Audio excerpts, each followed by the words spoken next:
those acts of continued repression have indeed led to self-censorship, have led to people whose work is actually to denounce human rights violations and other forms of violating the law in Venezuela are afraid to speak up and are doing it less. Medieval crimes are being committed. I come with clean hands. Victims of horrific crimes want justice. We don't have anything better than this. This is Asymmetrical Haircuts, your international justice podcast, with Janet Anderson and Stephanie van den Berg. This episode was produced in partnership with justiceinfo.net. All rise. Hi, this is Asymmetrical Haircuts with me, Stephanie van den Berg. And me, Janet Anderson. And at the top of today's show, we'd like to thank you for listening. So we need to remind you that you can support us by joining our Patreon and get some perks, including the extra podcasts of our War Criminals book club. But if you do want to support us but don't want to deal with the Patreon and even more of our banter, you can also give us what you can miss into our tip jar, which you can find on our website on the support us page. And with the cringe advertising part of the intro over, we can get around to today's show, where we finally talk about a country that's been on our list to do for quite a long time. Yeah, we've had this in mind for a while, and we got a peg, as they say in the journalistic business, when at the very end of June, the International Criminal Court gave the green light to the prosecutor to resume an investigation into alleged human rights abuses by Venezuelan officials, or generally what's going on in Venezuela. Venezuela has since appealed that, but the procedure is ongoing. And to explain what's going on in Venezuela and how the ICC fits in, we have two human rights experts, legal experts, who've been following the country closely for the past few years. First, we have Marta Valinas, who is a member of the UN-backed Independent International Fact-Finding Mission on the Bolivarian Republic of Venezuela. Hi, Marta. Hi, everyone. Marta is also a certified expert at Justice Rapid Response and formerly worked at the ICC Office of the Prosecutor, and also has been a legal advisor to other organizations we know well on this podcast, Redress and the Women's Initiative for Gender Justice. And we also have Joanna Frivet, a member of the panel of experts from the Organization of American States on Venezuela. Hi, Joanna. Hi, everyone. And Joanna is also a barrister for Guernica 37 Chambers, which has also advised the Office of the Prosecutor of the ICC, which earned her a IMDb mention, which Stephanie saw when she was Googling. It was back in that 2013 documentary about Luis Moreno Ocampo, I remember, on the ICC. For a general background, we're going to do our quick and dirty summary, and I get to join in this time. So it will be not just Stephopedia, it will be Janet and Stephopedia. Off you go, Steph. You start.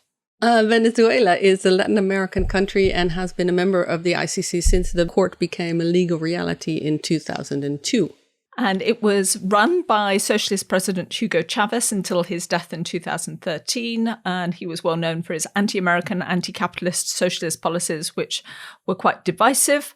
After his death, the country had a full-blown economic crisis. His chosen successor, Nicolas Maduro, was at the helm then. Lots of protests followed, violently repressed by the government, with over 130 protesters being killed and over 15,000 wounded. That's based on what was said in the OAS report. A number of political prisoners, sword allegations of arbitrary detention, torture of opposition supporters also. And then in 2018, Venezuela held presidential elections marred by accusations that the vote was rigged. Maduro says he won, but the EU and the US notably don't recognize the results and support the opposition interim government in exile, which was at that time headed by, now my Spanish pronunciation is going to be bad, by Juan Guaido? Guaido, probably, but I'm sure our experts will know better. Even before the presidential elections, there have been these reports of protests and violent repression of them. And then prosecutor Bensouda of the ICC announced that she had opened a preliminary investigation into the situation in Venezuela. And in that announcement, she said she would look into alleged crimes under the Rome Statute since April 2017 in the context of the demonstrations and related political unrest. Picking that up, we've got the referral of the situation by 6 ICC state parties in 2018 to the ICC prosecutor, and then fast forward a load, and in November 2021, the OTP actually opened its full investigation. That's now the subject of this drawn-out legal process. The state says no, judges said yes in June, which is what gave us the chance to go back to this, and the state's now appealing. But I'm sure we'll get back into that a little bit more. Yeah, and one of the things that makes it interesting that I forgot about was that Bensouda, or the ICC, had already opened this preliminary investigation and the referral came afterwards. But it was kind of a way to push the ICC into opening a full-blown investigation. But then that took another, so it's 2018, they did it. In 2021, they opened the procedure. So it took another 3 years to actually decide this. So there's a lot going on and everything takes a long time and it's very complicated in Venezuela. Martha, that was a lot of background. You were in the UN fact-finding mission. Can you paint us a picture of the situation in Venezuela on the ground in 2017-18, when the beginning of this idea that this would be a case for the ICC happened, and maybe also tell us a bit about what it's like now, currently in 2023? Well, as you know, it's complicated to speak about Venezuela because it has been going through such a complex and multidimensional crisis for almost a decade now. So we're talking about, a social, political, economic, humanitarian crisis, and also human rights crisis, as we have said several times. So I'm talking about this period starting 2014, as you mentioned, and up until the present, really. What our fact-finding mission has found and documented in several reports to date is that there has been a systematic use of arbitrary detentions, and some of which are then followed by torture and other forms of ill treatment, including sexual and gender-based violence. And in some of those cases, there's also enforced disappearances that typically last a short period of time against persons who are perceived to be opponents of the government. That is, persons who dare to think differently from the government and to express their views, be it in a public demonstration or protest, as you mentioned, in 2014, then 2017 as well. These were the mass protests that have been widely reported in the media and that have resulted in deaths by state security forces.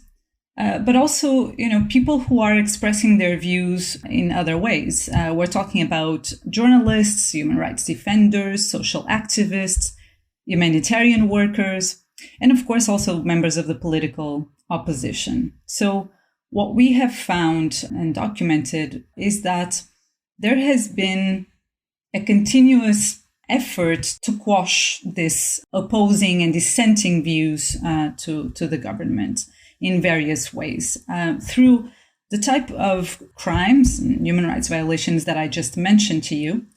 And by the way, I must say that we, as a fact-finding mission, were focusing on the documentation of these types of violations specifically because they are the ones that are specifically mentioned in our mandate. There are many other human rights violations taking place in Venezuela, including of social and economic rights, which we haven't looked at as a mission.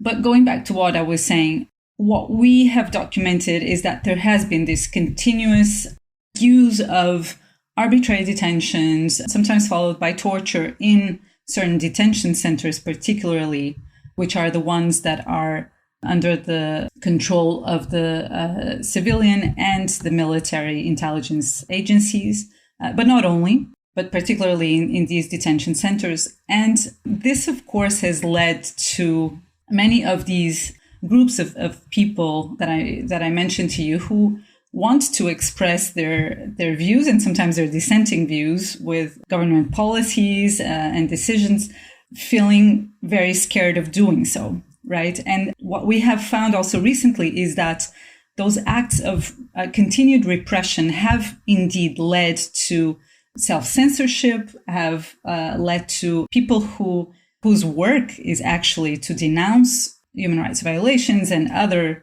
forms of violating the law in Venezuela are afraid to speak up and are doing it less. I'm trying to imagine what it's like trying to document those kinds of crimes when you have this big mass of different things happening. You're talking about a very long period. And I understand your mandate is quite specific, so you can't document everything. But then you're kind of reliant to some degree on people on the ground telling you what's been going on and the human rights defenders there.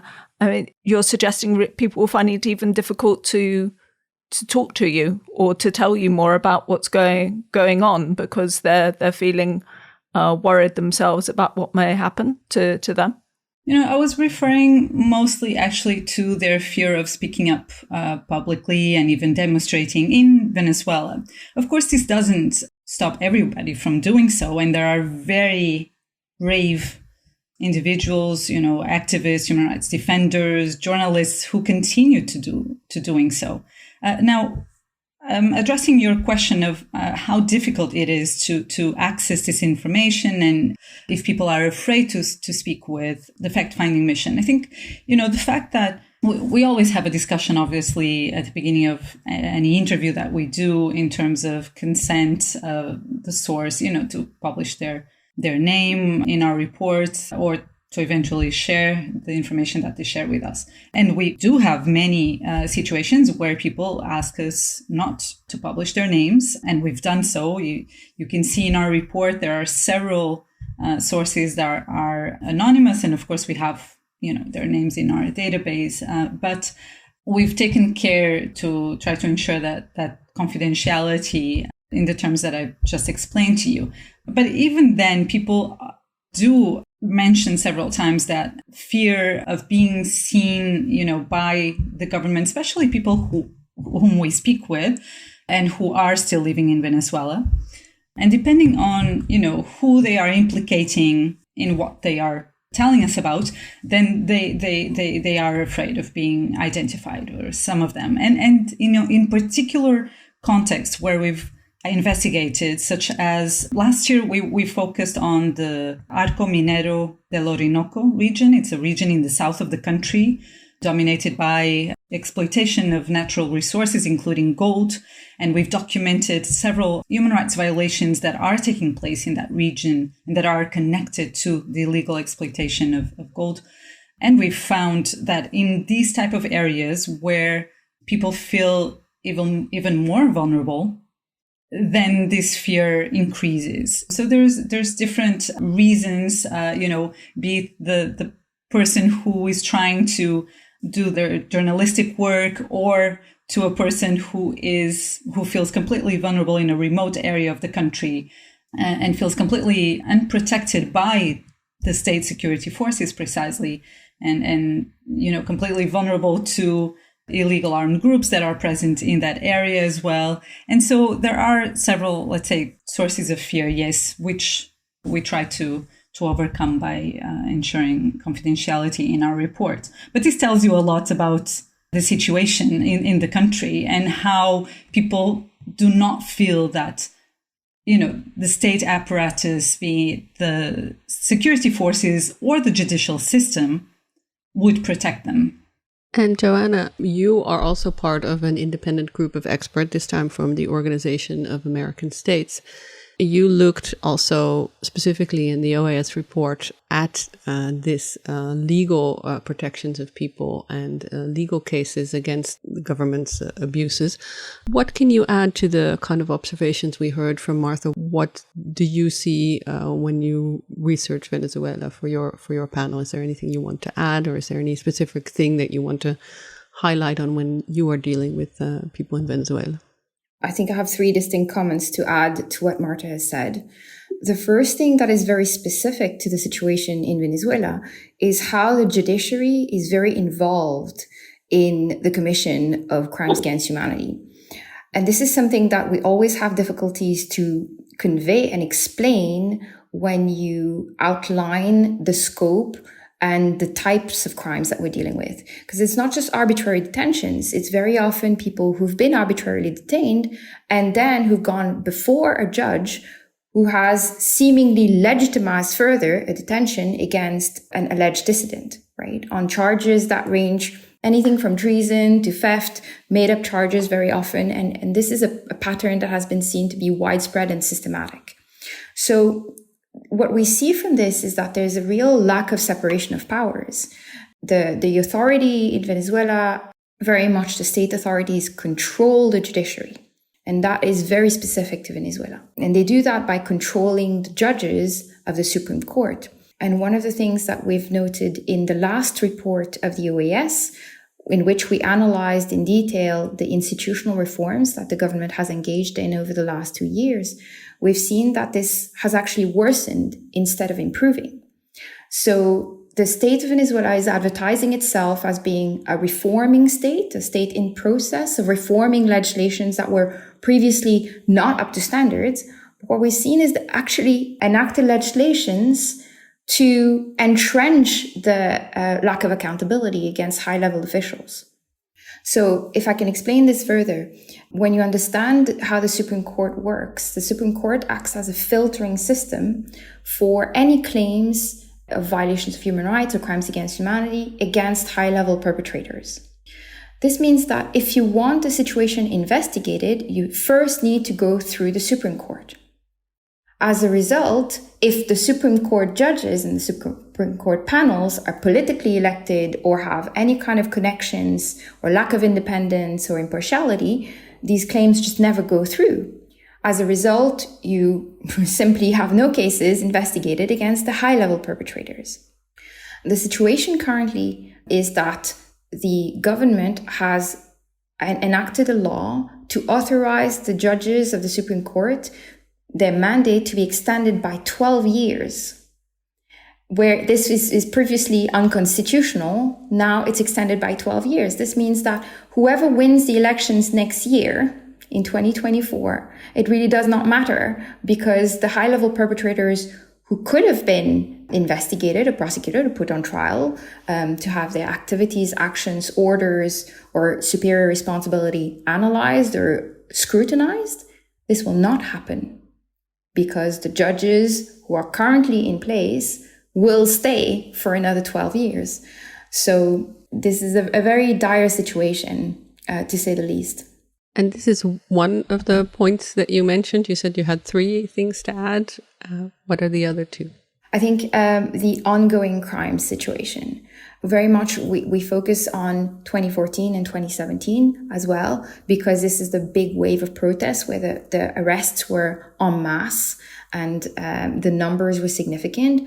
But the situation is ongoing. Very much like Marta said, we've seen that there are now increasingly crimes against the indigenous community, which is alarming because it's linked to commercial interests in expanding regions that is very rich in Venezuela.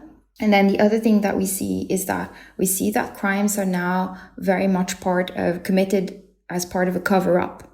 So crimes are focused and targeting the very little remaining NGO community and civil society activists that are left, and the victims who come forward and who report crimes because they're able to, right? Because if you've nobody to talk about crimes, it's like they never happened. And the third thing I think that is also quite important is to understand that it's not just a government that's pretending to be democratic and where the legitimacy of the election is being questioned. This is a state that has been designated as a terrorist state by the US and linked to narco traffic across several Latin American countries. It's really been something that has been discussed and proven in many different forums. And as a result as well of this almost decade long now, right? The crime started in 2014 and we're now in 2024. There has been very little accountability. And as a result, we see that there has been a huge wave of refugees and immigration. Huge wave. The community of Venezuelans now in the US, we're talking about millions of people. In the neighboring countries, in Colombia, millions of Venezuelans, and all these people are still stranded in no man's land. They can't go home, and accountability is hard to come across. So it's a very difficult situation that they're still currently experiencing as victims. So we're talking about 10 long years of difficulty, and we have, here represented just two organisations who've been involved in doing investigations here. Plus, we know that the ICC itself is involved in some kind of investigations. Marta, you mentioned the fact that you had a specific mandate, and I'm wondering, how do you kind of divide up or share or communicate? I mean, how does it work that you have all of these different organizations working in this space? Well, as an independent mission, we have really strived to be independent in reality as much as possible. And that in part means that we, the three members of the mission, define the focus of our investigations and methodology of our work. Of course, we take into consideration what other also UN bodies are investigating and documenting about Venezuela, as well as other organizations such as the OAS. But in terms of how we conduct our work, that has been very much in a very, let's say, individual/independent manner. So we don't necessarily, coordinate also, or even, discuss what will be the focus of our investigations or how to go about them. So it's more, considerations that we just have as we discuss our work. Of course, we've been very much aware and conscious of the ongoing ICC investigation, and it has been an interesting process for us to also accompany and to take into account in our own discussions about where to focus our work. That is as far as it goes. As you know, the ICC, the Office of the Prosecutor specifically, can and typically takes into account the information collected by fact-finding missions and commissions of inquiry. And it proves to be quite useful at times. And this has been the case also with the preliminary examination on Venezuela. And you can see that in several of the public versions of the submissions of the Office of the Prosecutor, there's several references to the work of the fact-finding mission. That has also been the case with the recent complaint that has been filed by the Clooney Foundation for Justice in Argentina. And so we're very pleased with that, to be able to also give our input, let's say, to those processes of accountability, because that is the main aim of all of these efforts, right? Is that we each in our own mandates can be contributing to this same goal, which is to promote accountability, if not nationally, then internationally, and under universal jurisdiction laws as well. And so, it's more of this synergy, I think, between organizations that is very, potentially very productive. We have a plan to carry on doing Venezuela with some more podcasts. So thank you for mentioning already the universal jurisdiction aspect. And before we head back to the ICC, which I know Steph will want to focus in on, I wanted to ask you, Joanna, how do you see independence as representing an organisation like that? Because they have a point of view on Venezuela, don't they? So are you independent? So the way that the panel was created and structured, it was very much as a result of the fact that it was a deadlock at the time, right? So back in the day, even though the ICC had jurisdiction over the situation, because Venezuela is a state party, there had been no state referral. The preliminary examination had been open, but from 2017 only. So leaving the bulk of the crimes at the time out of it. So I think the first task was really to start looking into the broader scope of it, right? The broader scope of criminality. And in terms of structuring, the experts are entirely independent from the OAS itself, which is a political organization, very much like the European Union, which is a conglomeration of different states that have their own agendas. But the experts on the panel, so we have Santiago Canton, who's the current head of the International Commission of Jurists. We have Mr. Eowyn Cutler, who's the a former Minister of Justice of Canada, Manuel Ventura, who's a former judge of the Inter-American Court of Human Rights, and myself. And our mandate is very much legal and independent, entirely independent. So we do not take instructions from the OAS. We do not receive budget from the OAS. The only thing that actually happens is that we were created by them and we coordinate when we're releasing the report. So we tell them in advance, look, this is what we're focusing on and this is what's going to happen. This is our timeline. And, how can we make this work together using the platform that they offer with the state parties? And this is actually how we galvanize the support for the first 6 state parties of the US to make a collective referral, the first collective referral ever to the ICC, because of that platform that the OAS offered. That was absolutely unique and really allowed, in the course of the hearings where we heard victims, where we heard insiders, where we heard international experts talk about the situation, it galvanized the opportunity to discuss the subject in depth, and for the states who have aligning agendas to think, this is a cause that we actually do want to support. And then this is very much what we're still trying to do. So that covers the independence and impartiality. In terms of the scope of what we're doing, and I must say here that the work of the UN fact-finding mission has been very important for us as well. They have an ear to the ground that is absolutely essential because of the scope they have, right? As the US panel, we work with NGOs. So we work with NGOs that are willing to collaborate and support and provide information. But between our reports, we very much need this fact-finding aspect of it. Because as legal experts, the last report focused very much on a legal analysis of the legislative reform and not so much on the crime base and on the facts, because we understand that we want our work to be complementary to the ICC's investigation and complementary to the UN fact-finding missions. And we want it to be useful. And because we have the capacity to also interact with Venezuelan local experts to understand the specific legal system, that's what the reports are currently doing. And the next report will actually focus specifically on an analysis of the domestic prosecutions that Venezuela has started against local perpetrators. If we circle back to the ICC, in 2021, it finally said it would open an investigation into Venezuela. Khan went there several times and received also some flack for signing a memorandum of understanding with the Maduro government. Two memorandums. Oh, 2 memorandums. Yes, that's true. Joanna, do you want to give us a condensed version of what is going on in the ICC investigation in the sense of where it is at?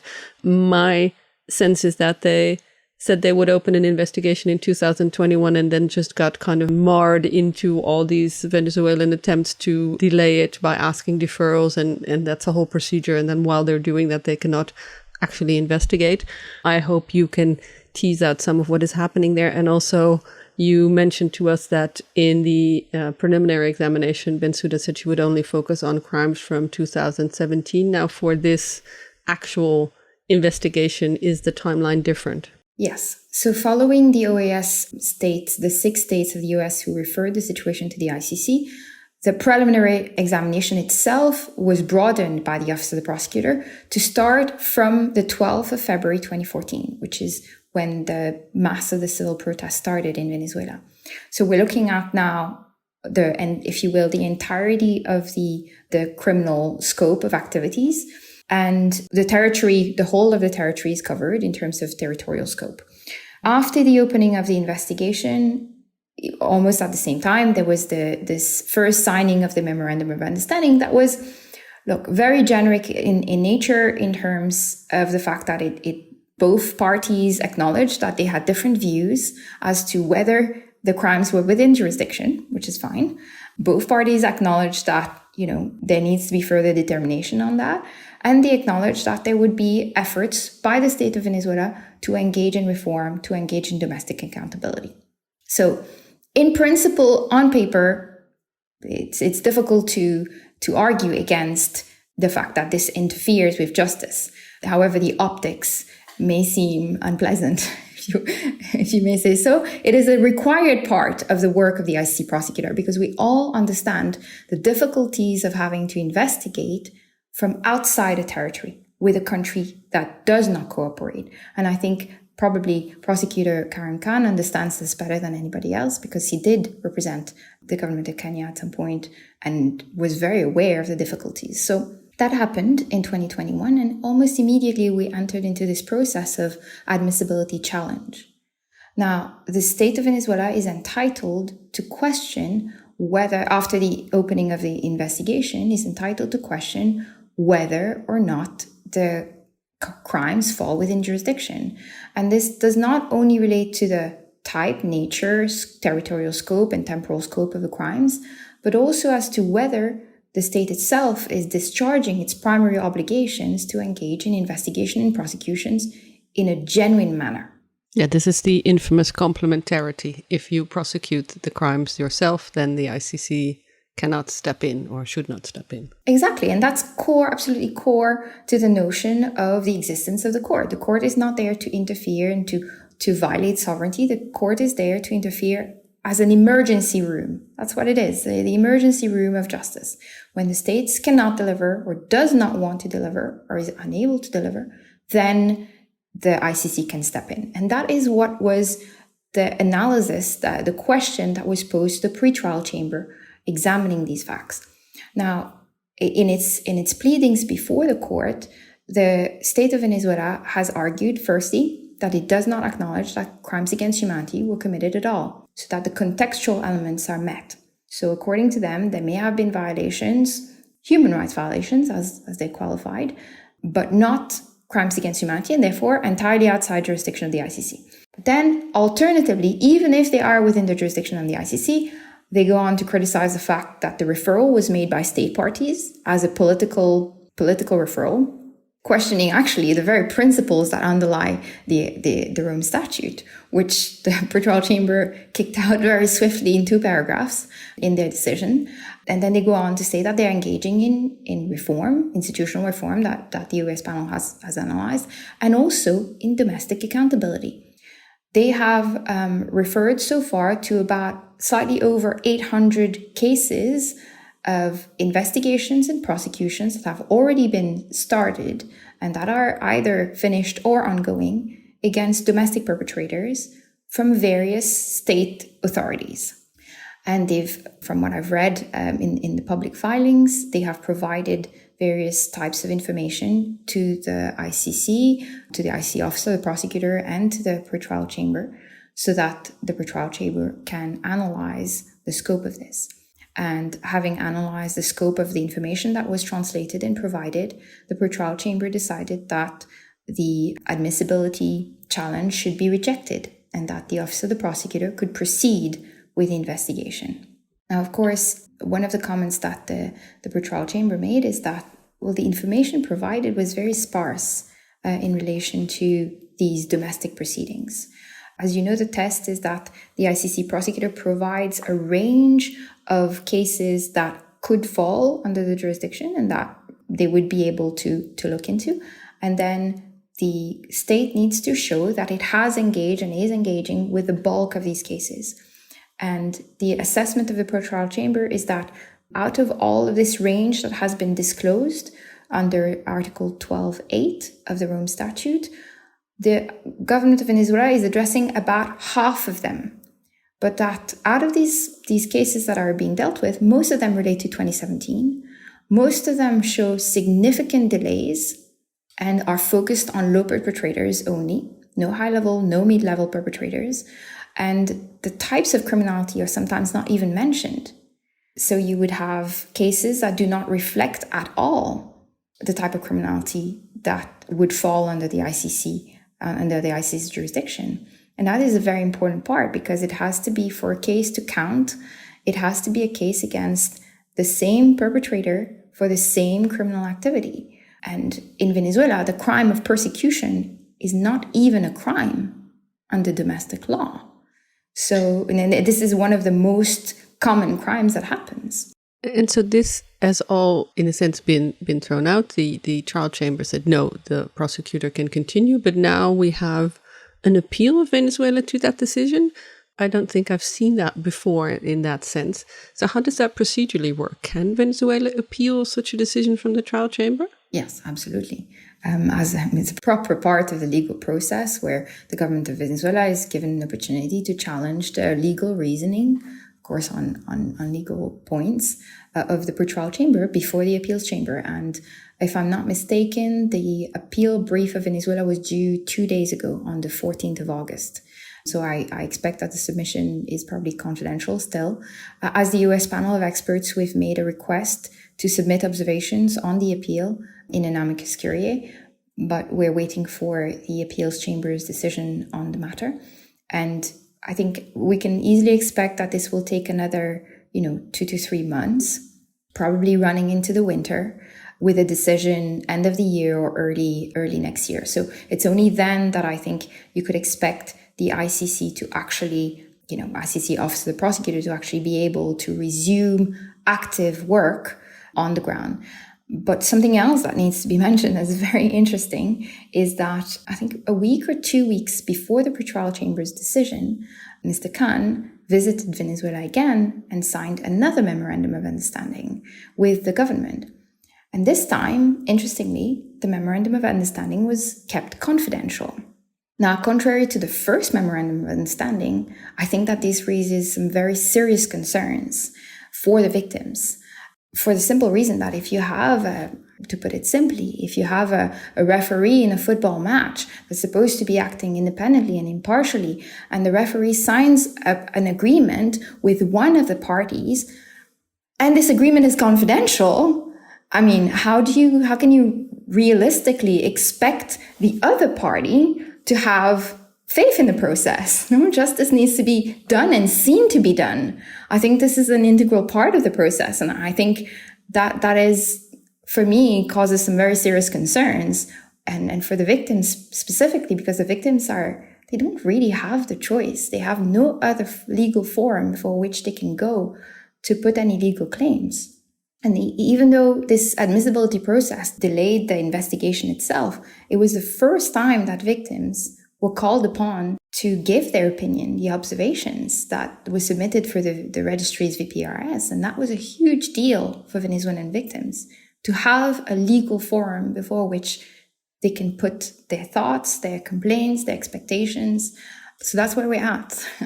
We're in a situation where the Office of the Prosecutor, once again, before the appeal chamber, is arguing that Venezuela is not meeting the standards.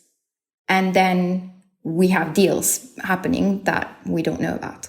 Martha, can I bring you in I don't know to what extent you feel comfortable to comment on this from your perspective, if you'd like to do, but maybe also a bit more broadly, you must also be involved in some kind of a diplomatic soft shoe shuffle to try and how do you work with the government and against government? Maybe you could give it a bit of a broader context from your work. How does it feel to work with a government that itself is being accused of committing all of these human rights abuses and covering them up potentially? Well, in terms of the ICC, I think the only thing that I would point out, and Joanna also mentioned it in her wonderful overview, very complete and I think very accurate overview of what has been going on with the ICC process so far, is that there really is a lot of expectation on the ground in Venezuela in relation to the ICC. As Joanna mentioned, from victim associations, from human rights defenders that have been documenting these crimes and feel unheard or have felt that they had really nowhere to go. And so one thing that is particular about Venezuela as well in terms of the ICC is that Venezuela is a very strong civil society community, very well educated and just, a very powerful partner in justice and for accountability. And so I believe that, the Office of the Prosecutor must take that into account. And so in any dealings with Venezuela, that, transparency should be key, indeed, as Joanna already mentioned. And so, it's important to count on civil society, but also treat them as real partners in that process. And when I say civil society, of course, I'm including, as I mentioned, victim associations and others who are supporting them. In terms of, how to deal with states and also their political interests. I mean, you've raised the issue of whether OAS is independent or not. And Joanna, I think, also answered very clearly about the difference between what sometimes may be also initiatives of states, even potentially the referral to the ICC. I mean, this can all be argued. The creation of the fact-finding mission as well. This has been, one of the arguments, not only of Venezuela, but of other states who align with Venezuela to attack the findings of the fact-finding mission because of the way that the fact-finding mission was created. And I'm not going to go into that discussion of whether it was politically motivated or not. But what I find interesting is that once you put these processes in motion, so whether it's a panel of experts that is independent or a fact-finding mission that is independent, or an ICC investigation, then you start a process that is a technical process led by individuals who are professionals of human rights and international justice. And the problem then is that the arguments against their findings are then still political from Venezuela or from others, instead of focusing on the substantive issues. So, something that has been a bit frustrating for me in the debates at the Human Rights Council, the interactive dialogues that we've had, is that I would like to hear more from Venezuelan representatives and others who support them on what is it that in our findings is inaccurate, substantively speaking, right? And so I'd like that conversation to take place at this stage, where what we are presenting are substantive findings about the crimes that are being committed. And so I think, it's impossible to not have this tension between political interests and justice initiatives, because we are indeed dealing in the framework of political organizations very often. But I think we need to make sure that these discussions are more and more focused on the substantive issues, really. And so, it's been interesting to navigate that. It's been interesting as representatives of the fact-finding mission also to see how the invasion in Ukraine has shifted the diplomatic context and certain stances, or the stances of certain governments towards Venezuela. Joanna already mentioned that Venezuela is presenting itself as a reforming state. We are very much in favor of reforms, of institutional reforms. More than that, we think that what is important is a change in practices within the institutions in Venezuela. And what we've been highlighting is the importance of states to monitor, to document whether there are differences in practices. So not only even the institutional reforms or the adoption of new legislation that purportedly is addressing some of the issues raised by different organizations, but really what are the practices? And this is what we've been trying to do, is to document individual cases where you can see whether those practices changed. Practices by the state security forces, but by the judiciary as well. And so I think that's the importance of documentation, fact-finding, and investigative work, and how that should feed into discussions that are run by states. You probably know this. Venezuela is engaged, or has been on and off engaged into a negotiation that has been promoted by other countries in Mexico, negotiations with the opposition, also in view of the upcoming elections next year. And what we've been trying to insist on is that human rights topics are high on the priority list in this type of negotiations, in this type of discussions. And so, it's a whole process, and it's an interesting dialogue between justice initiatives and accountability efforts and states that indeed have other interests. But I think, I'm personally very pleased to be part of that dialogue and of that struggle to try to keep the attention where it should be. I'm just going to round up by saying thank you to both of you for letting us kind of dip our toes in the water of Venezuela. And we're going to go back quite quickly to that. We've got another podcast planned on other efforts to do with universal jurisdiction connected to Venezuela. And it sounds like there are going to be more developments at the ICC that we're going to mean that Venezuela is going to be on our list. So I hope that we'll be able to come back to both of you. Usually we ask a whole series of general asymmetrical haircuts questions, but I'm going to cut straight to the quick here and just ask you to start with Martha and then go to Joanna. Do you have some recommendations? Maybe think back what you were actually up to during the summer, if you had a summer.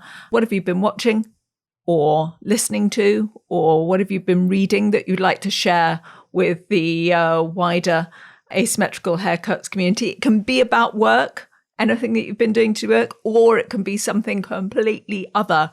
What is your guilty pleasure, let's say, or anything that you like to do that you'd like to share with people? Martha, I can see you looking very worried about being put on the spot about this, but go ahead. No, you know why? Because my summer for the past now 4 years has been completely dedicated to our report on Venezuela because we're presenting it in September.